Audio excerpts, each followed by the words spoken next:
Jai Mother. Charanam Sharanam Ramambige. Charanam Sharanam Trayambage. What a frenzy of ecstasy is in every hour, and the worshipper is pressing out and drinking the essence of the hours, Kabir. The next evening was to be the last session before Mother's departure. All her disciples in Madras assembled at Mambalam in the evening. There was a good number of newcomers too, who had heard about Mother only at the last moment and so had come to see her.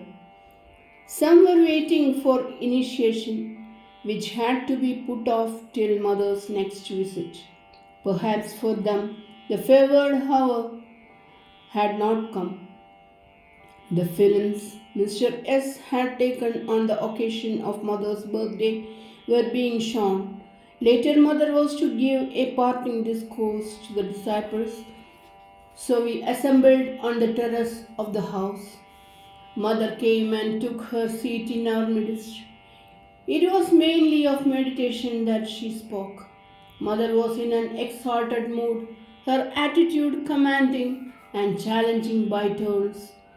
For weeks and months, we were to be away from the inspiring presence of that dominating, divine personality, and by her words, Mother seemed to fire each heart with greater resolve to march bravely on to the goal. The shadow of parting had settled on every face. Time passed swiftly, and one by one we went to take leave of Mother.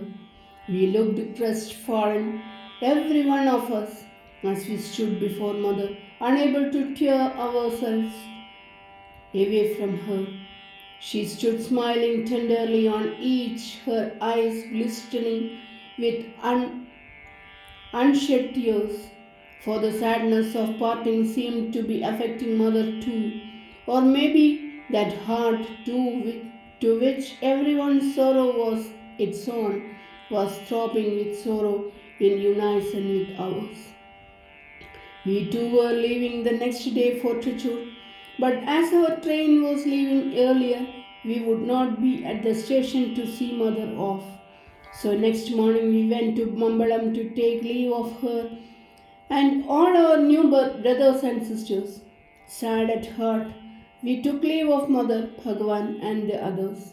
But there was a ray of hope that as Trichy was near Tellicherry, we might be able to see Mother occasionally. That evening we left for Trichy.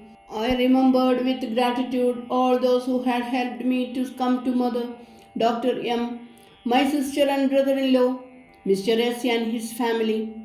The immense patience, understanding and loving care they lavished on me will be gratefully and tenderly remembered by us for all time. We left Madras, but we were to have Mother's darshan the next day. Soon after our train came to Shornur, the Mangalore mail also arrived. We had the happiness of seeing Mother for a few minutes. As we were taking leave of Mother, she said that we would meet at Tellicherry. And thus ended my visit to Madras, a visit which wrought a complete change in the course of my life, whereby, shorn of all shadows and illusions, I was brought face to face with truth.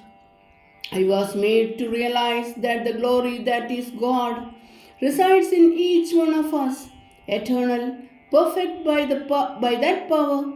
I who had come groping, stumbling blindly, had been led from darkness unto light.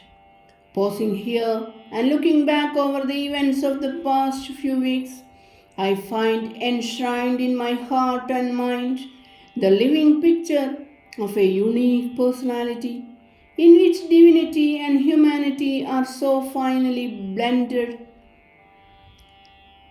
that I ponder with ever increasing wonder how a being so rare, so perfect, could ever exist in this dreary world.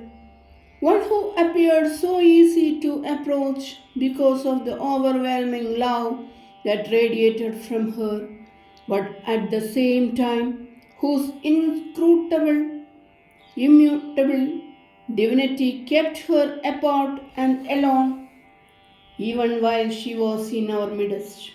One who, while comforting us in our everyday troubles, modeled our spiritual life with perfect ease and confidence as a great protector, one who stood supreme in her chosen role of Pathivratha in wholehearted devotion to her husband, transforming all domestic and womanly duties of the home into acts of worship to God, finding even in the daily drudgery of life only the ecstatic joy of serving the divine, one who by her unsullied purity and simplicity and spontaneity of love shone like a rare and exquisite flower that had burst into bloom in the wilderness, spreading its rare sweet fragrance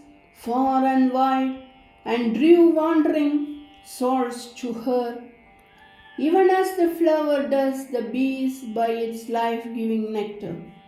In the wilderness of our world, rarely do we chance upon a celestial flower so pure and perfect, and however much we may be steeped in the joys and miseries of life, and however far from perfection we may be, we still hunger in our heart after perfection, and that which is perfect attracts us and draws us to it irresistibly.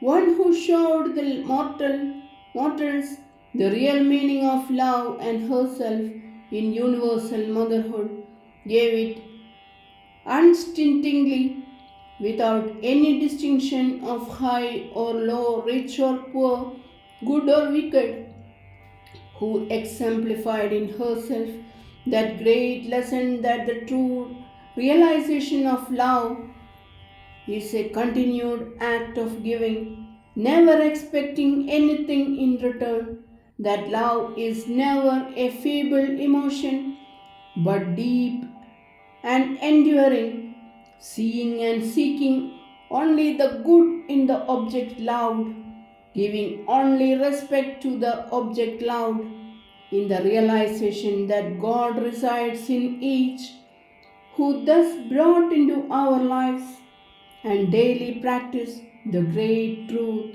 that God is love. Charanam Sharanam Ramambige, Charanam Sharanam Trayambage. Jai Mother.